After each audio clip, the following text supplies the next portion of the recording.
Aujourd'hui, je vais m'entretenir avec vous quelques minutes au sujet du retour des masques dans le territoire africain.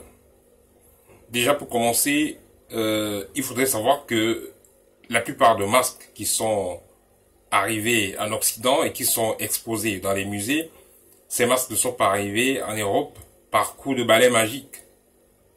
Soit ces masques ont été arrachés, volés, recelés, soit ces masques, il y en a qui ont été offerts.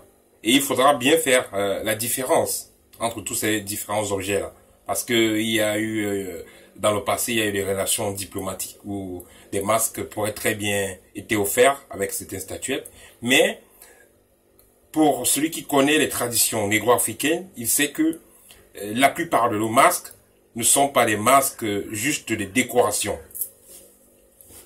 Ce ne sont pas juste des masques de décoration. C'est des masques qui sont des canaux énergétiques avec les entités et les divinités de l'au-delà. Ou alors d'autres plans de conscience. Donc les masques sont juste une connexion ou alors une façon de matérialiser la relation avec certaines divinités.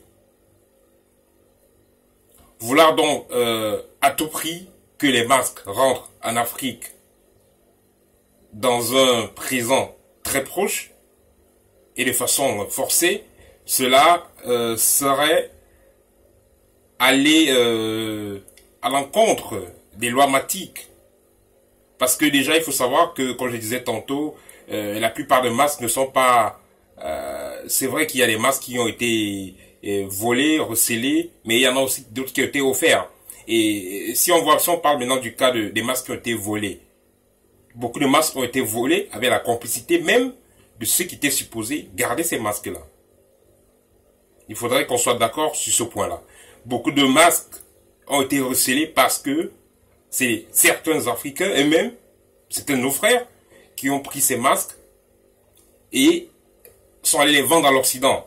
Ben, beaucoup de gens, vous-même qui m'écoutez, il y a plusieurs personnes, beaucoup d'entre nous avons déjà acheté des objets qui ne sont pas directement sortis d'une boutique. Donc pour dire que on ne peut pas, ça ne sera pas très bien et très sage de se lancer, de s'engager dans cette lancée-là, mais aussi pour nos frères qui sont de très bons enseignants de la spiritualité et tout ça, qui vont se lancer dans cette chasse au retour des masques et statuettes africaines. Ils pourront également s'exposer dans ce combat-là. Ils pourront s'exposer et exposer les familles.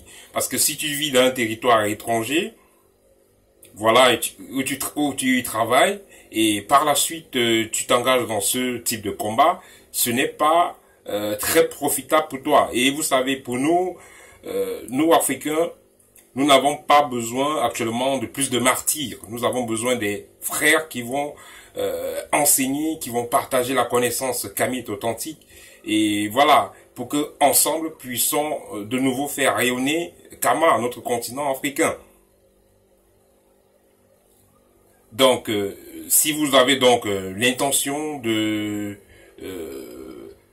exiger le retour forcé de nos masques et de nos statuettes, il faudra comprendre que là n'est pas encore le moment. Là n'est pas encore le moment. À l'heure actuelle, ce qui est notre tâche principale à l'heure actuelle, c'est de se reconnecter à nos sources.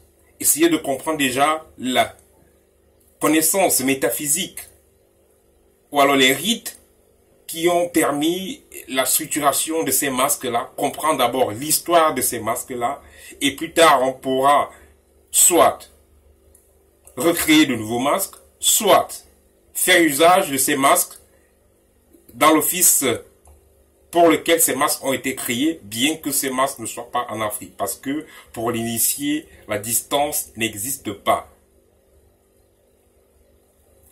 Je pense que vous qui connaissez les réalités en Afrique, il y a des cas où vous pouvez voler même un objet et après avoir exécuté certains rites, vous venez les remettre. Vous venez vous remettre ces objets-là. Donc il y a beaucoup de choses, il y a beaucoup de possibilités. Donc on ne doit pas se focaliser, aller faire un bras de fer pour récupérer les masques parce que l'heure n'est pas l'heure de la récupération des masques et des statuettes.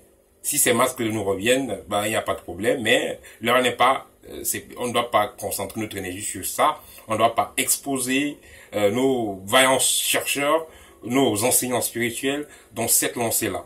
Nous devons plutôt nous concentrer dans une transformation interne. On se reconnecte à nos sources spirituelles authentiques et on essaie donc de comprendre comment ont été créés ces masques, comment ont été créées ces statuettes. On apprend à se souder, à se tenir main dans la main. On apprend déjà aussi à pouvoir résoudre nos problèmes concrets. Si demain ou après-demain, tous les masques qu'on a qui sortent de l'Afrique, tous ces masques retournent en Afrique, est-ce que c'est ça qui va faire que l'Afrique se développe? Ça, c'est la question que je veux poser. Il faudrait déjà qu'on comprenne l'histoire de ces masques, qu'on comprenne la philosophie, qu'on comprenne les rites qui ont été faits sur ces masques, qu'on comprenne la raison d'être de ces masques. Il faudrait d'abord qu'on comprenne cela avant de penser maintenant au retour de ces masques, si on aura besoin de le faire.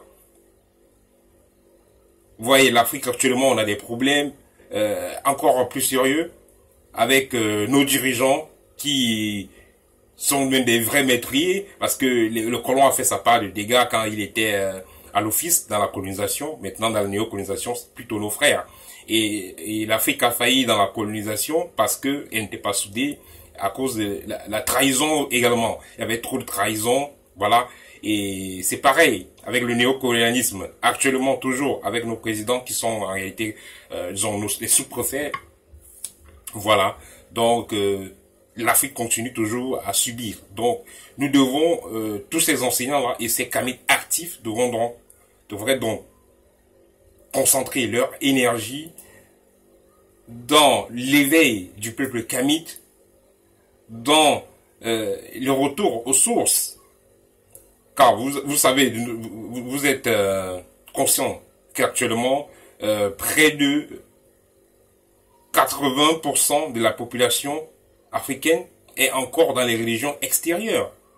Donc on devra déjà commencer par retourner à nos sources et à comprendre ces rites-là, à comprendre cette sagesse-là, et par la suite, nous saurons ce qu'il y a lieu de faire. Et non exposer nos enseignants spirituels, non d'exposer nos jeunes kamites actifs. Parce que le fait d'aller dans tel musée pour récupérer des objets, ça va mettre beaucoup dans les problèmes. Voilà. Ça, c'était le partage que je voulais faire avec vous, chers frères kamites. À très bientôt. Otep.